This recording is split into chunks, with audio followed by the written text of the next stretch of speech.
Assalamu alaikum, everyone. Welcome to the LSESU ISOC podcast. Today, joining us will be Zuhayr. Zuhayr is an alumni, and he was a previous ISOC president.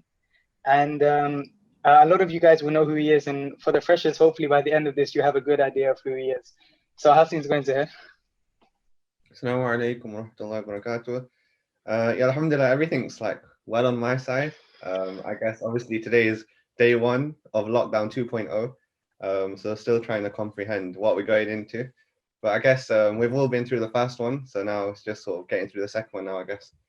Yeah, it's a tough situation because you might think that we're going into another lockdown, but we've done it before, so this one's going to be the same. But I mean, I feel like things are very different because before, obviously, we were on summer holidays, but now we're actually at uni or at work, and we've got actual things to do and to work towards. And I mean, for myself, during lockdown, I feel like it was very easy to become lethargic and lazy and relax a lot, as opposed to keeping on top of things. And now where I actually have like these responsibilities, it's going to be a difficult thing to juggle. But that's exactly what I wanted to talk about.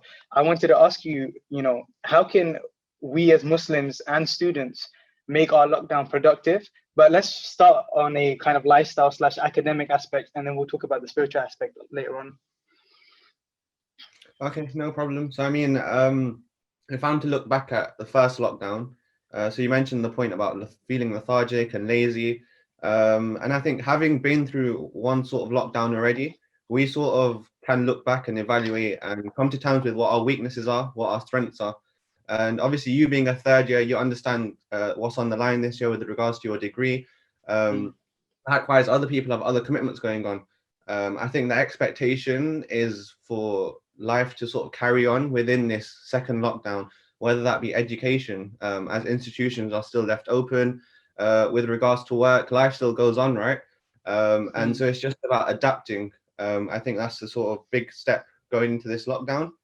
But if I'm to be completely honest with you, going into this lockdown, it doesn't that sort of anticipation was always there. And I guess the uncertainty, which we had in the first lockdown, we're not really having to deal with that now because it's already been dealt with. And I think the kind of vibe at the minute that I have, or even my friends have, is just like expect the unexpected. You literally don't know what the future holds, and so you never be disappointed, right?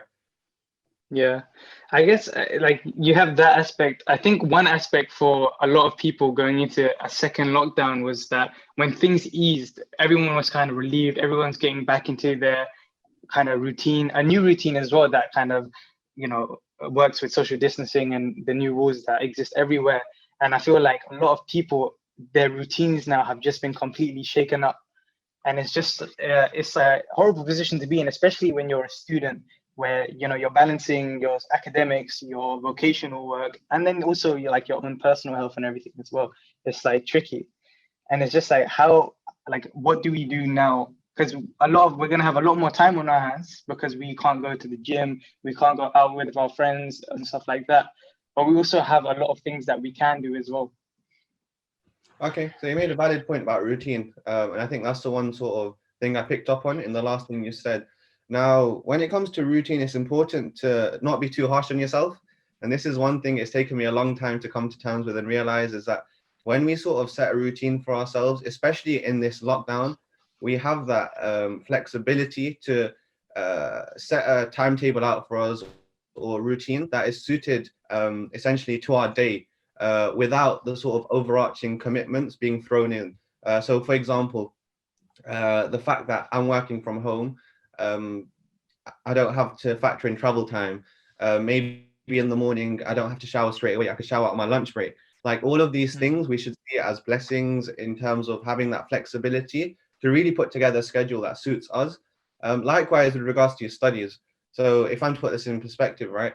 So I was at uni last year and I had to revise and prepare for my sort of final set of exams during lockdown, which wasn't easy. And I think going into sort of third year, you feel that burden and stress on your shoulder that, look, this is sort of my future on the line here. And I think we have that sort of, what's the best word to use, feeling or responsibility that we put upon ourselves to just achieve best. And rightly so, we should do, right? But there's a balance in that as well. And so going into this lockdown, I think you guys firstly need to be wary of your mental health. Don't set too high expectations and targets for yourself. Like aim high by all means, but don't let that be at the detriment of your health. And just realize that as long as you try your best, that's all that matters. And it might seem so cliche to say, but it genuinely is I'd say, most useful piece of advice when it comes to lockdown and setting routines, is just have that balance. Like, don't be forced to be caught up in that mindset that, everyone else is probably studying 24/7. Yeah, I need to do the same. Literally just stick to that same balance that you're doing at uni. If you know that, okay, I'm going to allocate 3-4 hours of productive study time and that's enough, then okay, like by all means leave it as that and utilize that free time in other aspects. Try to excel in different things. Pick up a new habit. How many times have you heard someone say that about lockdown? Or especially being involved in the ISOC, I think that free time, it really gives you that opportunity to delve into different things and try out new things, such as this podcast, right? That's the purpose of this. It came about because of lockdown. People have that free time to engage in different things. So I think just utilizing it in whatever manner suits you.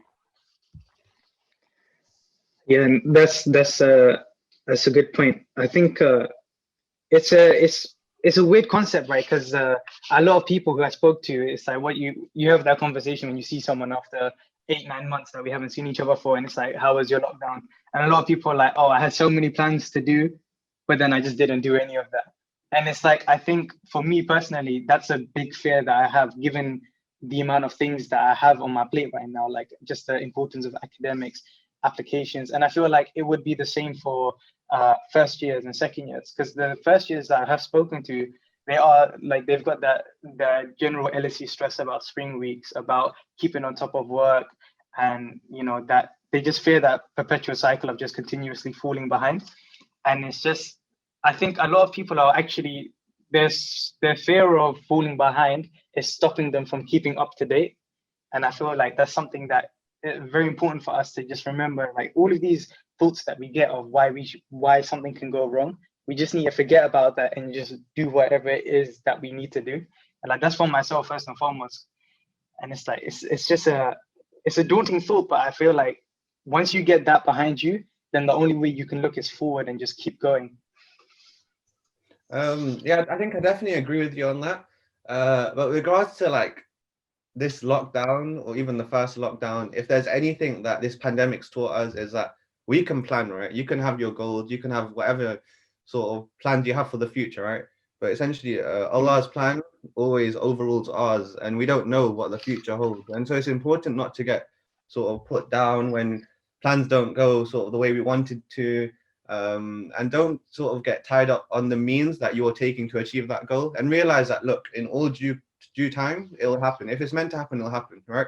Likewise with you guys are applying for jobs, if you're third year, spring weeks, etc. If you're a student sort of earlier down the line, then I'd say don't put that stress on you. Realize that the whole world is going through this. And so by you sort of taking a break from everything, or by you sort of realizing that maybe may not meet that expectation that I've set myself, or that goal, there's other people in the same boat as you, and that's always reassuring to hear. And I think that general fear, like even being at uni without the pandemic, that fear is always there, and I guess it was heightened being at uni. The advantage you guys have got being at home, or sort of with uni being less busy, is that I'd say it's not as heightened as it was when we were there, when there's everyone on campus and everyone's talking about it. And so use that to your advantage, see it as a positive. And I think it's just putting everything in perspective. That's the main thing. Like, honestly, with regards to whatever it may be, if you can just change the narrative you're telling yourself, that can solve like 99 problems, like in itself. No word of a lie. Yeah. I mean, there's a phrase that my mentor would say to me. It's like, you just have your nose pressed against the elephant and you just don't know what's in front of you. But then when you take that step back, you just see what it is, and you realize, actually, this isn't so bad as it seems. I'm just kind of panicking, and you get caught up in that thought. And I think obviously, like, to think that you will never ever be caught up in the thought is very silly. But I think it's more important that we understand that that will happen, and we just need to be able to like take ourselves out of that spot like as quickly as possible. But I think one thing you mentioned was like, I call it the LSE buzz. It's just that when you walk into the library, you just get that wave of just pressure, I guess, because you just see people working, you know, people, you walk past someone, they're like, oh, I've got to go, I've got an interview, or I'm going to this career event. And you just hear a lot of that. And that kind of, it just adds that element of pressure. And, you know, when things were open, you're going back and forth, always going back and forth from place to place for either classes or events or whatever. And I feel like, as in, yeah, it has the negative of it put added pressure on you, but also I feel like there was so many benefits in that as well. And it's a thing that like I always say to freshers, because obviously for them, the library now is it's almost empty all the time, and they don't have that LSE buzz that gives you that natural kick that, as it also like it acts as a motivator as well. Yeah, so I guess people have sort of two very diverging opinions when it comes to the LSE buzz. I think a lot of people would hate it, like I did myself. I sort of hated that buzz, and I just felt it as very burdensome, knowing that, okay, like I may not be doing what everyone else is doing, and I just feel like I'm behind everyone else as a consequence. And I guess the sort of opposing opinion is that that's very healthy to your development. That pressure is healthy to you, to sort of keeping you on your toes and looking out for opportunities and not sort of getting comfortable with where you're at. But now looking back after sort of finishing university and entering work, I've come to appreciate that that sort of buzz has benefited me in ways that I would have never imagined. And you must be wondering, like, okay, how? I think just being sort of wary that, okay, there's opportunities out there. A lot of people aren't even aware of these opportunities, or they're not proactive in their thinking, which is essentially what this LSE buzz has you doing, right?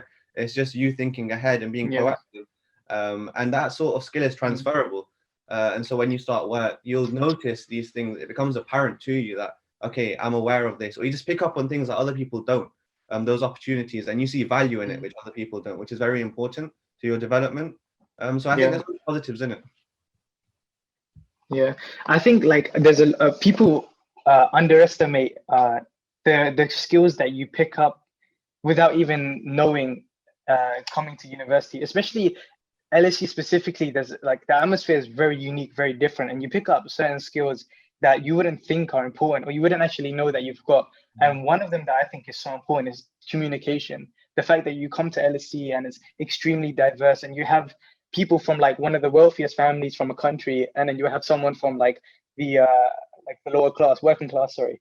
And it's this ability to be able to converse with people from so many different backgrounds, and to be able to switch between professional to how you would talk with your friends. And like that skill, I think, is so valuable. And I think literally something as simple as that could change the way that an interview is going, or in general in your life when it comes to networking and meeting people. And like that's another thing, this idea of like there's so many amazing people here from so many different backgrounds, and there's so much value and information for us to gain, that like it's and you wouldn't realize until afterwards. And I know of a lot of people who they kind of stay to themselves, and they didn't really talk to people much. And I mean, if that's just kind of your vibe, then fair enough. But I'm talking about the people who in their second year or in their third year, they kind of kick themselves for it. They're like, oh man, I wish I came out, I wish I spoke to more people. And you know, as Muslims, we have that added pressure of, maybe not pressure, but this idea of like, it's just better for us to hang around with Muslims and stuff like that. And like, I honestly, I mean, I couldn't disagree with that more. I think it's so important for us as Muslims to get to know as many different people as possible, so we become aware of these situations and everything. And it's so important to be knowledgeable of areas, especially when it comes to like giving dawah and stuff like that. It's just so many things that you pick up in this unique atmosphere that you wouldn't realize until, you know, once you graduate and you realize. And you also, when you see people who didn't have the same privileges as we did, when you see someone who wasn't able to go to university for whatever reasons, you see the difference, and you see what you've gained from it. And I think if you feel like demotivated at times, or you feel like, oh, you're hating LSE and whatever, there might be a reason behind it. But it might be the case that you're missing the good side of things. Yeah, so I think you mentioned a few things there, and I think it's important we sort of unpack it for the listeners. So the first one thing that I picked up on, which I completely agree with, maybe I disagree with the way you framed it, is that we as Muslims, we tend to sort of just bubble with the sort of Muslims in our circle. I can appreciate that. That's true. I'm not sort of disregarding that, but I'd say the reasoning is valid across the spectrum, right? We as human beings, we're inclined to latch on to that which we're comfortable with, right? That's sort of the bottom line there. And as Muslims, I feel like when we try to sort of, I'd say, interact with others, often that means we have to explain ourselves or we have to explain certain things. And for a lot of people, it can become quite tiresome having to explain, oh, you're going to pray? Oh, why do you pray? Like, for that to constantly happen, I guess that can be a sort of put off. And I think that's why we resort to maintaining those tight-knit circles, as we call it. But equally, you're right in saying that, okay, at LSE, you need to make the most of that environment, right? You're there in an institution with over 100 nationalities, if I'm correct, right? And it's just about utilizing that, making the most of it, because after university, you don't really have the opportunity to interact with that many different cultures in one place. Like, it's crazy, but it's very rarely you'll ever have the opportunity again. And so it's just making the most of that and seeing that as an opportunity for development. Because realistically, chances are, look, when you enter the workplace or wherever you go in the future, you're going to have to interact with people who may not be as similar to you, may have different beliefs, and how are you going to navigate that? And so see it as, like, I'm not asking you to become best friends with a random person, right? But see it as an opportunity to just develop that skill of how to form a relationship and build a meaningful relationship with someone who may not necessarily be as similar to you, because that is a skill that's invaluable wherever you go. But That's completely right. I mean, a lot of people, I feel like they have this kind of idea that, oh, I might not find someone who has something in common with me, but you never know that unless you talk to someone. You know what I mean? And it's just like, once you get past that hurdle, because I mean, I had the same problem as well. It's not easy for me to start a conversation with people, but I was just told by my brother, just start the conversation, and they will go to somewhere, and you just figure your way through it. It's just a conversation, right? And I think as soon as you start doing that, things will just become a lot easier.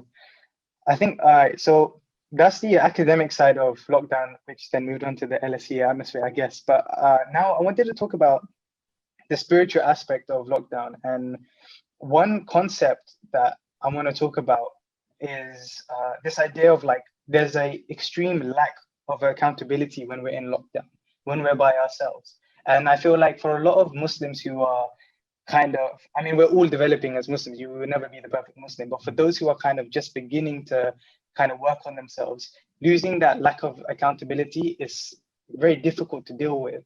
And now, how would you go about, either substituting that lack of accountability, or how would you go about finding that accountability in a lockdown situation? Okay, so I think when it comes to accountability, you need to first put into perspective what you need to be held accountable for, right? Because often that answers the question of who should be holding you accountable. So just to sort of, I guess, rephrase that, put it in a simpler manner. If I was to think of this whole goal setting or accountability, I'd say as like a 3-step process, right? Firstly, I'd say you need to acknowledge where you need to develop. Where am I lacking? Like when I'm by myself, what am I doing or what am I not doing that I should be doing, right? Secondly, is create a plan of action, I'd say, and that's where you sort of, okay, based on what I need to improve myself on, who can I go to? Who can help me with this? And it could be maybe you have to identify a mentor. And I say mentor, not teacher, because mentor's more of a two-way relationship between you and the other person, whereas teachers very much, okay, teachers superior to me, and that relationship or transparency may not be there. You may struggle to have that at an earlier stage. And mentor also opens room for maybe your friend or someone else who you have that existing relationship with, and you just have to have that conversation with them and be, okay, bro, like I'm struggling in this area, or can you help me with this? Like I know you're good at this, and just have that conversation. And then the third thing is the most important, is consistency, right? And this is the key to accountability. If you can do something however small or big it is, just remain consistent and gradually build yourself into it. It's funny enough because I was just having this conversation about habit building the other day, right? And we often, or even if we think about when I left uni, right? How many graduates leave university thinking, oh, I'm going to go change the whole world? And realistically, we struggle to change ourselves, and we're already talking about changing the whole world. Like, be realistic with yourself. It's a gradual process, right? And so with habit building, you can't expect yourself to go from, I don't know, a good example would be starting off with the Quran in the morning, right? Start off with maybe a few lines and then build yourself to a page and then move on to a quarter and then gradually build yourself up. But you can't be expecting yourself on the first day to just go bang, I want to pray 1 juz, 2 juz, 3 juz. That's not how it works, because you'll fall off. Like, it's just not realistic. That's not how we as humans are built. Very few people can manage that. And so touching on accountability, right? One thing that I've learned, I guess, through experience and just friendships, when it comes to accountability and actions, there's two sort of ways that I've sort of identified that help me to maintain that consistency. The first of which is being able to tie the intention of your deed to someone else. Now you must be wondering what I'm saying, right? But let's say, for example, I'm doing a good deed, but I do it on with the intention that, okay, I want the sawab to go to this person, or someone's gifted you something. So, for example, this is actually a brilliant example. So towards the end of my second year, when we had like the last committee meeting, right? The committee sort of gifted me with a book, and that book contained verses with translation. So it's daily reflections, right? And now, obviously, they gifted it to me in good spirit, and myself, I'll be honest, I really struggled to keep on top of reading, right? And even though it was just little verses, I knew I knew that I wouldn't be able to keep on top of it and read it every day. And so my plan of action was, okay, how can I let this gift be a source of benefit for them, be a source of good amal, so good action for them, right? And so what I decided to do, okay, maybe every day, this is what I'm still doing to this day, it's just become an ingrained habit, is every day on my WhatsApp status, upload a picture of it with the intention that, okay, whoever gifted me this book, they get the swab for it, right? So that's the sort of first way of tackling this issue of accountability. Look at the deeds you want to do and see, okay, how can I send that benefit to someone else with regards to action? Because in doing so, that essentially becomes beyond you, if I'm making sense, that you're doing it for a higher purpose, someone else, between you and Allah, right? You're doing it with the intention that the reward goes to me and this person, with the intention of pleasing Allah. So you're hitting multiple birds with one stone. The second thing, like I mentioned earlier, is having someone to hold you accountable, right? And this is just important with regards to deen and dunya matters.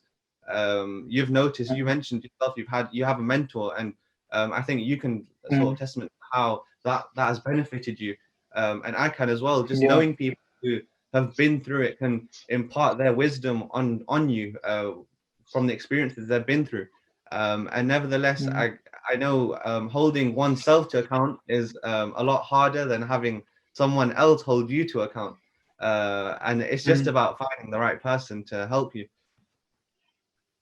Yeah. And how would you advise someone to go about, finding that person? Because it's a scary thing. Like for me, I find it very difficult to talk to people about things I'm struggling with, in like no matter what the severity of it is. So how would you advise someone about finding that person and starting that conversation?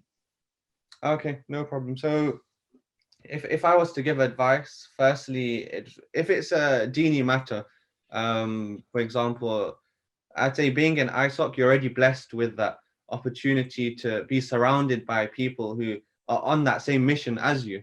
And so even if there isn't anyone within your existing circle that'll be able to support you, chances are, I guarantee there's someone who knows someone that'll be able to support you, right? So it's just about asking and not being afraid to ask, right? Because at the end of the day, what's the worst thing they can say? No, I can't commit. That's basically, or no, I don't know anyone, right?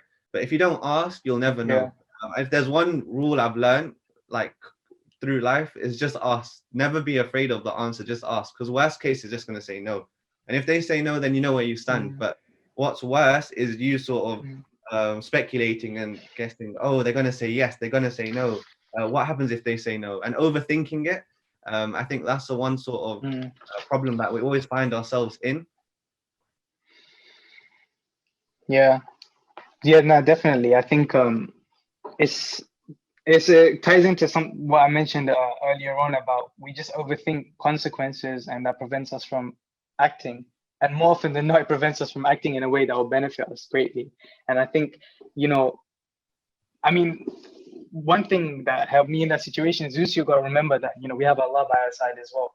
And, if you just say Bismillah and have tawakkul and just, go for whatever it is that you're thinking about, inshallah, the best will come out of it. And it's just about like, once you are able to internalize that, and you will never be able to internalize that consistently throughout your life, because, we're human, we have our doubts and everything. But once we get that understanding and we're able to apply it in certain situations, it just makes it so much easier to move forward with things. But I also think, if I'm to interject there, I just think that given the society we find ourselves in, is very individualistic. Right? We sort of grow up going through education, going through everything, where we're taught to only depend on ourselves. Essentially, that's what I've realized now that I've sort of come to the end of that. And it's important to realize that we as Muslims, we're sort of taught not to only rely upon ourselves, but we're stronger as an ummah together.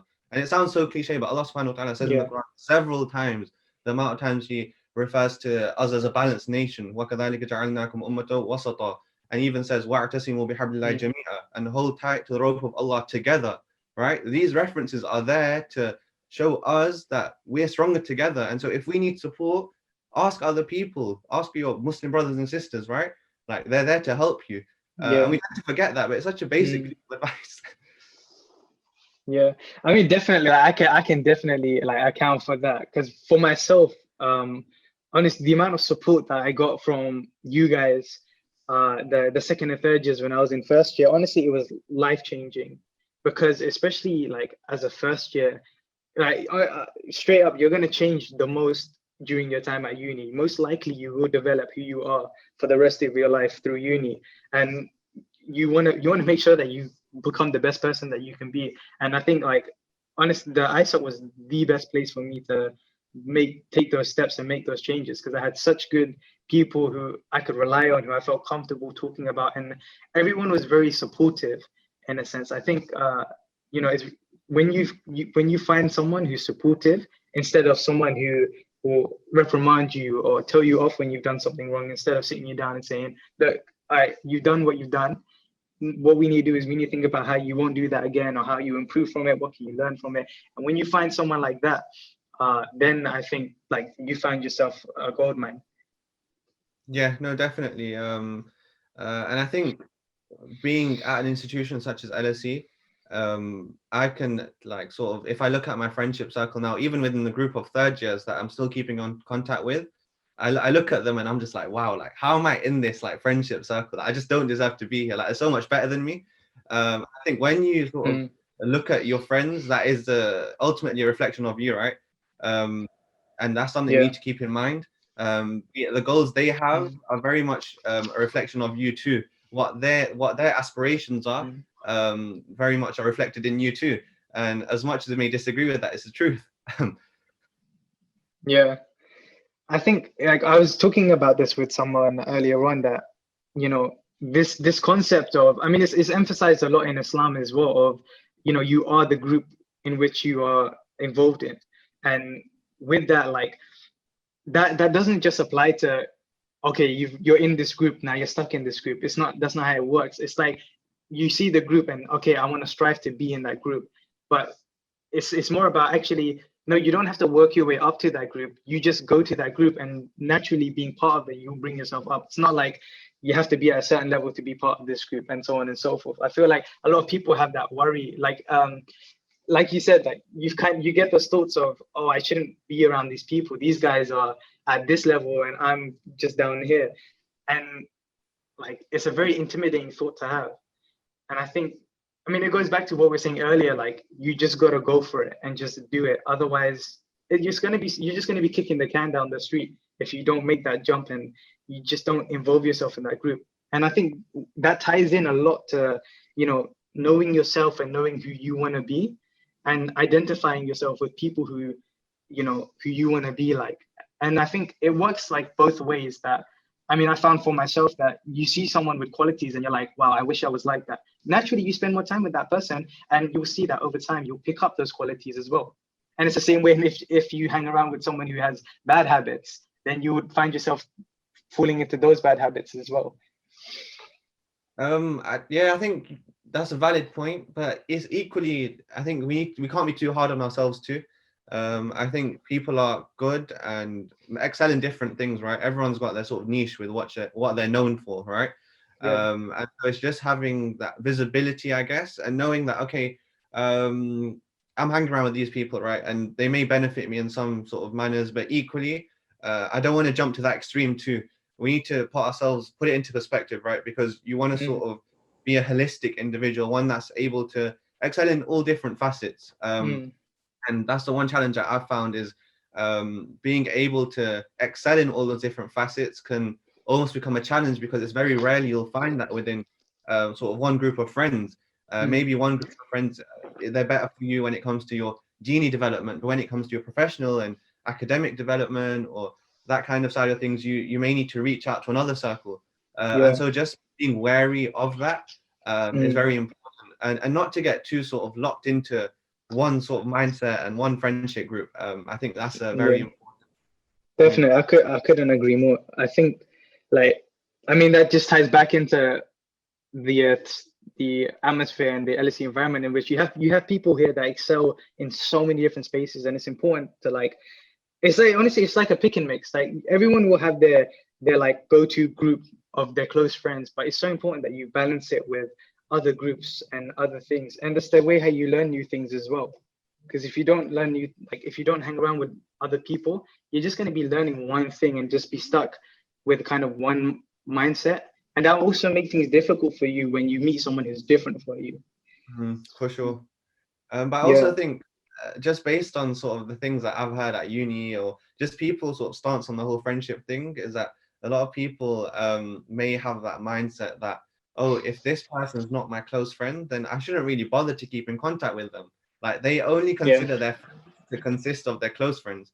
And by all means, if you have that sort of stance on things, like, if that's cool with you, then stick to it. But I'd say I'd defer a little and say that, okay, you have your core group of friends, right? People that you can always count on, right? And it's important to have that, but don't be afraid to have those, I'd say, surface level friendships with people who maybe you keep in contact now and then, but they're not your core group of friends, and people who, okay, maybe if I need help with something, he could be someone that could help me in the future, or I could help him in the future, rather. And so just have that wariness that, okay, like, I can't just rely on this group of people. I need to sort of widen my horizons.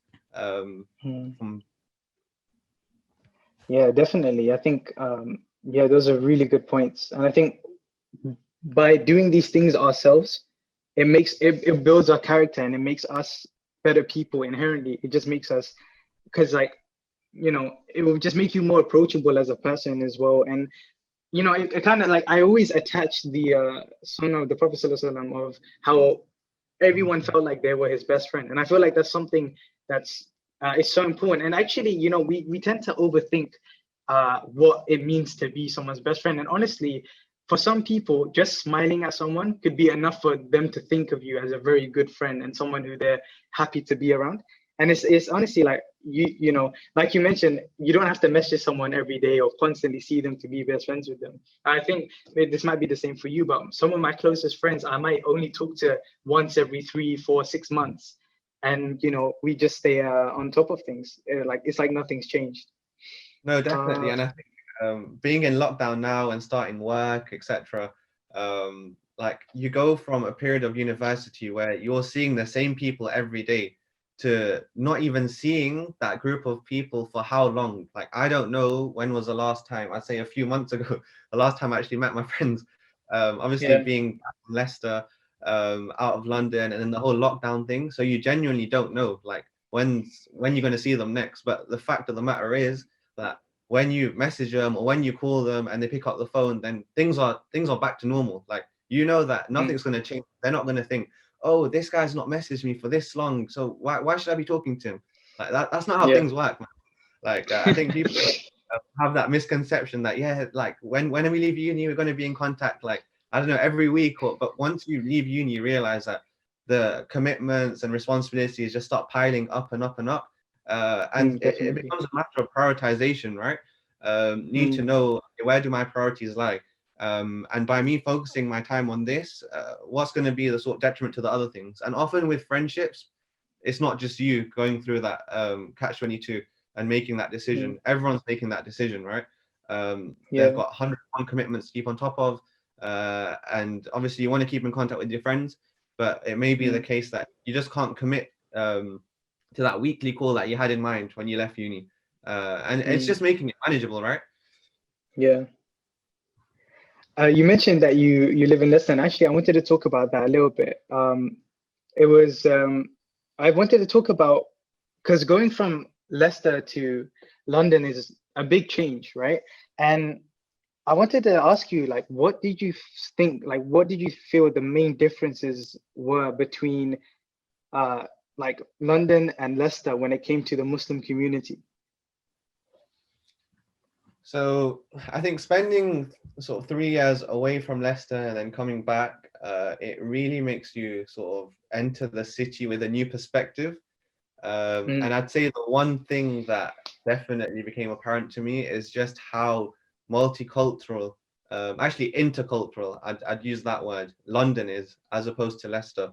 And now coming back to Leicester, I'd say my one goal is to, I'd say, make Leicester more intercultural within the Muslim community. I'd say in Leicester, you have a very large Muslim population with several different cultures, multiple ethnicities, but it's very much a case of ethnicities living side by side with one another and doing their own thing, right? And there's no bridges or that interaction between the different communities, which is quite sad, really, because in London, one thing I noticed, whether it be at Jummah or every masjid I went to, that everyone was just friendly. And you could see that sort of level of interaction and friendships and those bridges being established across communities, which is something that we genuinely lack in Leicester. And I'd say if we are to sort of prosper as a community of Muslims in Leicester, that's one sort of challenge that needs to be overcome. And inshallah, we can sort of solve that. Yeah. But what about so I don't want to put it in like a positive and negative kind of sphere, because I mean, yeah, I just don't want to paint it like that. But that was like a kind of a good thing about London. But what is something that exists in Leicester that doesn't exist in London that you would love to see in London? That's, you sort of caught me there, because I'll be honest, in London, I feel like you guys are blessed with everything. There's nothing that exists in London that or nothing that exists in Leicester that you guys really don't have in London. I'd say the one sort of thing that we have is that strong relationship and that strong population of Muslims in a tight-knit area, which is something that I feel like just because of the mere scale and size of London, it's very hard to have that and replicate that same thing. So for instance, well, obviously because of lockdown, it got called off, but every year there's an organization called Khidma, and they basically have a fun day. So a Saturday for the brothers and a Sunday for the females, sisters, and what do you call it? They'll have like a football tournament, a whole load of activities on that day. And subhanallah, like when I say the whole like Muslim population is there on that Sunday, it's really true. It's just jam-packed, and it's just a good opportunity to meet people. And I say that's like the flagship event of the year. And obviously because of lockdown, that didn't happen this year. But we're seeing, like I'd say, a spurt of initiatives like that, where people are taking the sort of mantle and trying to sort of go forward with these initiatives to bring and strengthen the visibility of the Muslim community, which is one thing I think we lacked. But I mean, you guys have enough organizations in London which are doing that and so much more. Yeah, I mean, one thing I would say is You're right to say that in London there are some very tight-knit communities, Muslim communities. But at the same time, you were speaking about this earlier, but uh, I would say it's fair to say that in some cases you could perceive these communities as exclusive rather than inclusive, just geographically. And for people who aren't in like Muslim, like highly populated Muslim areas, it's very difficult for those kind of people to feel that sense of community if you're like out in the suburbs, or because like obviously, you know, when you say Muslim communities in London, East London comes to mind. There's a strong community in West London as well. But you know, when you start going to southeast, southwest, it kind of like it filters out a little bit. And then, you know, that's one thing. I mean, I would say that it would be nice to see a kind of spread of Muslim communities throughout like these concentrated pockets in London. Yeah, I mean, it's a hard sort of, I'd say, point to sort of tackle or touch upon, because obviously when you say, or when people talk about the Islamic scene in London, East London is the sort of first pocket that comes to mind, and it's one like there's a lot of good work that goes on there. But I think people see that as a reason to undermine, or I'd say not give the same value of the work that's going on in other pockets of London, right? And I think that's an important sort of they deserve that recognition equally. Like to go into an area like you mentioned where there's not a lot of Muslims, and to set up a community center or masajid there, it's not easy. Like it often starts off with a few individuals like taking the burden of doing that and all the responsibility, and in the hope that other people get involved, but often it may not be the case, and they're sort of left with that responsibility. And they're the true, I'd say, they're the true like grafters. Those kind of people that you see in these areas, the suburbs, as you mentioned, they're the change makers that we need more of, to be able to be confident, and just take it by the mantle. Really, literally just take it. If you want to see it there, just go for it and do it. And that's the only way that we're gonna sort of grow. But equally, like just from my experience, I think when I've seen organizations or and I guess it's transferable to the sort of Dini side of things, is that the people who are established, and so those institutions in East London, I feel like East London's come to a stage where the infrastructure is there in terms of the Islamic side of things. They've got all the institutions, they've got I'd say the youth upcoming are very strong. Like you have MYN, Muslim Youth Network. They're doing great work, and now I feel like you've reached that juncture where it's that time to look where you can support other areas. And as an organization with that scale of resources and wealth, I feel like you should look to value the other areas within your visibility. So that would be West London, or that could be areas of, I don't know, wherever that development is needed, right? To share and impart the resources to uplift the whole sort of. Yeah, I think, I mean, I guess, yeah, you make a good point. And I think it's also important to kind of remember the fact that a lot of the older people here, or like the generations above us, they've only been in the UK for, some of them only one generation or maybe two. So they didn't have like enough time or the resources or the presence to kind of venture out. But I feel like our generation, you know, alhamdulillah, I feel like a lot of us, the Muslim community, we're killing it. You look around at LSE, Imperial, Oxford, Cambridge, there's a lot of Muslims now, a lot more than they were before in these universities, and a lot of brilliant Muslims who have own businesses and so on and so forth. And I feel like, you know, we have the ability, no doubt, and the skill to, you know, start these initiatives in our local areas, and, you know, bring to our areas what we find good in other areas. And I feel like, you know, our generation has this responsibility now, and we should take it like upon us to make that change in local vicinities. And then once we've done it in our area, then we work on spreading it elsewhere, and like just keep the spread of Islam alive and keep it going throughout communities. I feel like that would be something that'd be amazing. Yeah, I mean, I'd say the one sort of dilemma that people find themselves in, I guess, or one sort of thing you become sort of vigilant of within the Islamic sphere, is that you're all on track to achieve and working towards the same vision, right?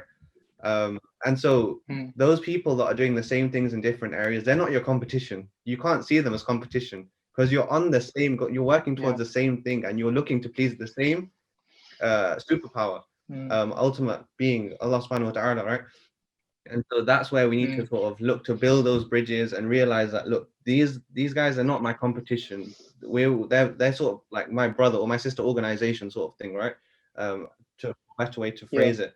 And just look to support them. That needs to be broken down. Like if you've got 3 or 4 masajid in the same area, like put your differences aside and look to unite for the greater purpose. I think it's so important with regards to Islamic organizations, and in order for us to grow, I feel like that is necessary, because ultimately it's just unproductive and a waste of resources, I think, for so many different organizations to be doing the exact same thing, catering for smaller communities. It just doesn't make sense, and it's about just humbling yourself. I think that's the first step, and acknowledging that other people can support you in achieving what you're trying to achieve. Yeah, no, definitely. I think that's an incredibly important point. And I think that this concept of like people, it's really upsetting. You see certain areas, and it is the case that people care more about differences than similarities. And I think like we all have one major similarity, and that's that we're Muslim. But yet people still like to focus on differences, and you know, it's just not a great thing to see. But like, alhamdulillah, I think, you know, I've met a lot of people who are just like the antithesis of what we were just talking about, and I feel, I don't know, I have this hope in our generation and the generations to come, as we're becoming a lot more accepting of different. I feel like there was a perspective in older generations, for whatever reasons, that different was wrong, but I feel like now people are just seeing different as different, and through that, like, we can work together and build upon each other where we can support each other, instead of, you know, knocking each other down where we see weakness. Yeah, no, definitely. I mean, if I was to look to a generation above me, or even 2 generations above, so my grandparents, right? I'd say the one thing that you could say did affect their sort of vision, or the way they sort of saw things, was just the baggage they came to this country with, right? And the reason they came to the country. I think often that has a longer term effect on their sort of perspective on things, and their ability to, I'd say, work across different communities and that kind of thing, the perceptions in and around them. And I think that's one thing that, subhanAllah or alhamdulillah, that I think we don't have. We're sort of free of that baggage growing up in sort of this society. Not to say it doesn't exist, it does exist, but I'd say the level to which it's sort of string behind us isn't as strong. Yeah, no, actually, that's a very good point. I never thought of it that way. You know, talking about like older generations when they came to this country. Actually, I'm just going to use this as a segue into the next thing I wanted to talk about. You know, one thing I guess that they also would have faced a lot would have been like discrimination, and obviously with what's going on in the world right now, to a level that honestly is very scary, is Islamophobia. It's like it's on the rise, and you know, everyone knows what's going on in France, and you know, we've become more aware of cases of Islamophobic behavior, like institutionally in countries in Europe and in the US as well. And like what I wanted to ask you was, with this rise of Islamophobia, like what do you think it is that we need to do?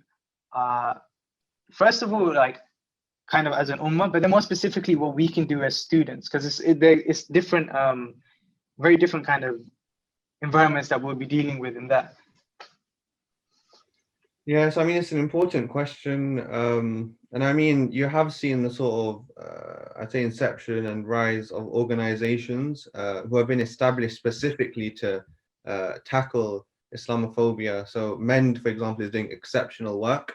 And I think it's about getting behind these organizations to sort of push through at the greater level, to have that impact from a top-down perspective. I think that's fundamental going forward.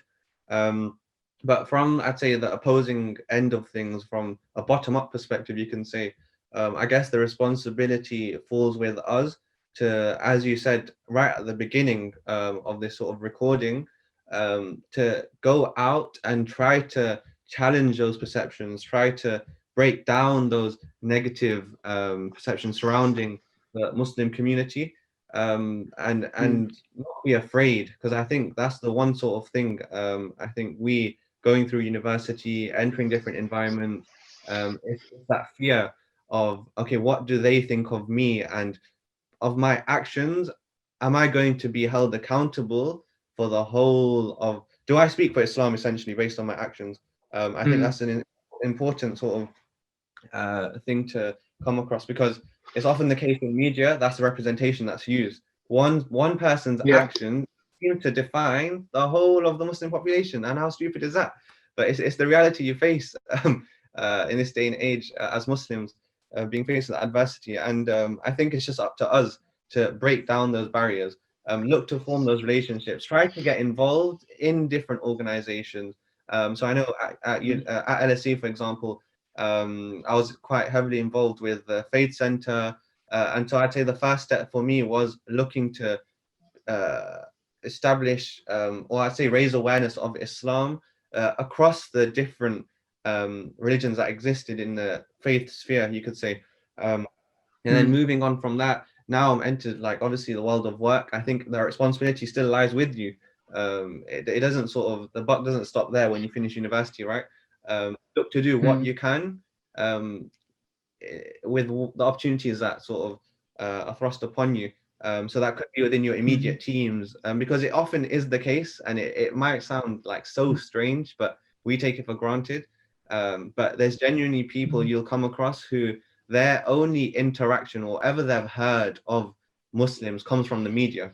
And that might sound so bizarre, because we're lucky enough, obviously being in London, you get to meet people from all different facets, and so you'd never sort of appreciate that or even believe that to be true. But it's genuinely the case, that there's people who, especially from international countries, they've never met a Muslim person, and so their only perception is built off the back of a news article that they read, or I don't know, a video they saw on Facebook or something. So most of the time, if that is the case, then obviously do your best to just be like, dude, that's not the case. Like, I'm Muslim, I'm not like that. I'm not taking the spot. So, just do whatever you can within your remit, I guess. I mean, I guess a lot of what you said, applies to a student perspective as well. But also, like, as in, just another question about, like, from a student perspective is, what kind of, like, initiatives would you advise? And because at the end of the day, we are going to be the future of the planet, right? And you want to plant that seed now. I mean, that's the way that I'm looking at it. And I think, like, one thing I think is, how you're saying you need to show people what Muslims are really like, and it's just, you do that through character and just through your actions and all of that. I think that's the best way to show people how Muslims are. And that's kind of like the idea that I have in mind of, ending this idea, this, like, narrow-minded vision of how Muslims are that's being built up by the media, of just literally exposing yourself to non-Muslim crowds, getting involved in different faith organizations. I think, the lines that are drawn between Muslims and other faith groups is never drawn by Muslims. It's always drawn by media or people who are, like, radical. And I feel like, those lines don't exist. But if we fall into that trap of, adhering by these lines, we just make the situation so much worse for everyone. No, I think what you said is definitely true. Now I'm just sort of reflecting on it. But I'd say the key to it is to try to establish those meaningful relationships. So a good example would be from my second year, right? So I think this month is Islamophobia Awareness Month. So during my second year, when I was involved with the society, I thought it'd be a good idea to hold a series of events on Islamophobia Awareness Month, because it's never been done before, and it's such a topical issue that needs addressing. And so we thought it'd be a good idea to host events. Turns out that not a single non-Muslim came to those events, right? Or maybe the odd one or two came. And so that in itself communicates to you that for you to go about tackling Islamophobia, you can't be doing it just through surface level events that look at dealing with issues. It needs to be done on a micro level. And I think that's important going forward. And also realizing that there needs to be support from institutions. So LSE, for example, realistically, as a society, we shouldn't be having to talk about why non-Muslims should treat us like this or have those views. It does not make sense, like, at all, when you think about it. Yeah. And so I guess the premise of us doing that was to then take it back to SU and be like, look, we tried to do it. It should be you guys doing it. And they're still, I don't think they've still done it, right? The fact that you guys have still got events this month means that they've not done anything. Yeah. But it's definitely a cause for concern that needs to be addressed. Institutions need to acknowledge this, that it is an issue. And then working with the students, you're more powerful. Yeah. No, that's actually a very good point. I never thought of it. I mean, I didn't think of it because, you know, from the beginning, I never thought of this. Like, we're like us as the ISOC. I don't know if this is the case in other universities, but like we're responsible for the entire Islamic community on campus. Like beyond, not even on campus, but I'd say beyond campus, because we do Jummah as well, and we're completely responsible for that. And we have so many people from outside of LSE who work local, and they will come to Jummah as well, and like different things as well that we do. And I just think of like, it is quite bizarre that there is nothing in place, and especially with something as sensitive as Islamophobia, which I feel is becoming very, very serious, like in modern times. It's just it's just so odd. Like, now that I think, it's just a very weird thing. But I mean, to talk about some of the stuff that we are doing is Islamophobia Awareness Month this month, and I would just say keep an eye on the ISOC social medias, because we will be posting details for events that will be happening during the course of this month.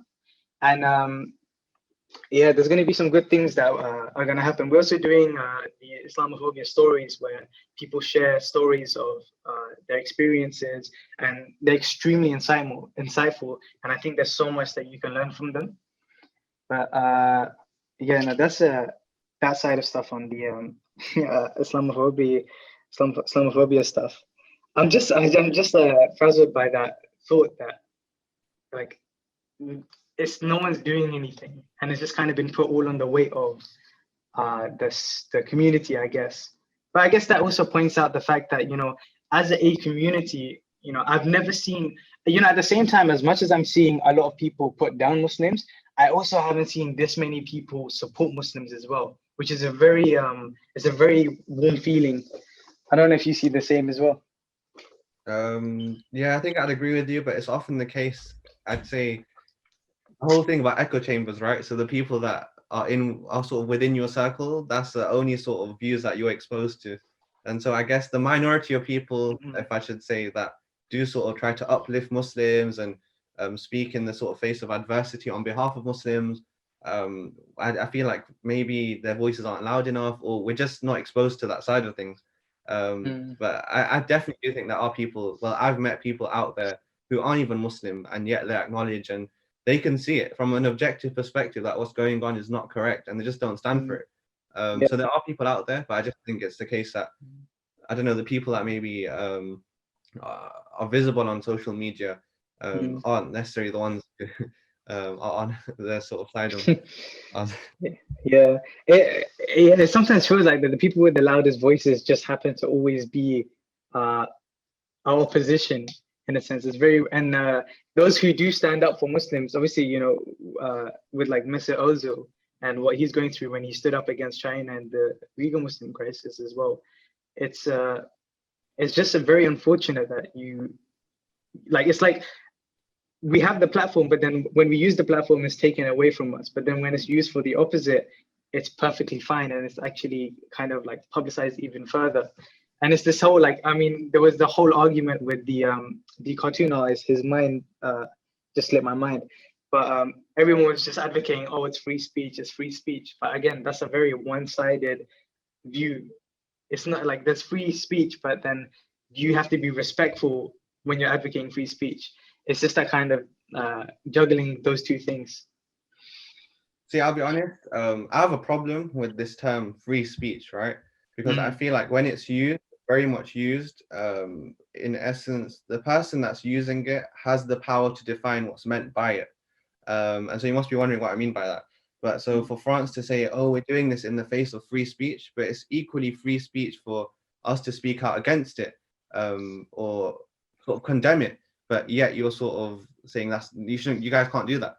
And so how you define that term free speech is very problematic, because the way I see it now is free speech is essentially a relative term which is used to, I'd say, condemn anyone that speaks out against a certain mindset or frame of beliefs, and that being the secular belief, right? Secular framework. And that's the sort of way I see it being used at the minute, which is very problematic because it's dangerous when people don't see it like that and understand it like that. Yeah, no, that's a very good point that you make. It's just, I feel like it's like one of the cases where there's a lot. It's the foundations upon which certain policies or rules are built upon. It's the foundation which is wrong, and because of that, anything that comes out of it will also be wrong. And it's just about getting to the root of the problem, which for some reason you just don't see it happening. But it's been really, really, really great to get your insight on a lot of these topics, and Jazakallah khair for giving up your time and doing this for us. And the advice that you gave us, I feel like it will be very beneficial for everyone who listens. I just want to ask, is there any final remarks that you'd like to make before we wrap things up? I think so, to end on a positive, because I feel like the last few minutes are very negative and people might be a bit disheartened. I just had to bring down the mood, right? But I think it's one thing to sort of emphasize that, look, every sort of ummah is sent a certain set of challenges to deal with, and the challenges of each time will differ, and it's the responsibility, and I'd say accountability falls upon us to try to tackle those challenges and be confident that, look, Allah subhanahu wa ta'ala has put these challenges on our path, on our road for a reason, and most of the time that reason is to make us stronger, be it in terms of quantity, stronger as an ummah. We see obviously more people accepting the fold of Islam, entering Islam, and we question why. And a lot of that is in America. The amount of sort of reverts I've seen sort of taking the Shahada in America is crazy. And you often think, oh, is it because people are speaking out against Muslims that maybe it is that negative publicity is actually doing good because people are Googling it and finding out what Islam really is about. And so we never tend to think of it that way. But that's also true. And so I think just ending on that positive, like, look, guys, just stick to what you're doing and just try your best, right? I'd say the famous principle or something that's upheld the prophetic teaching is to try to not achieve, but work towards ihsan, which is essentially excellence, right?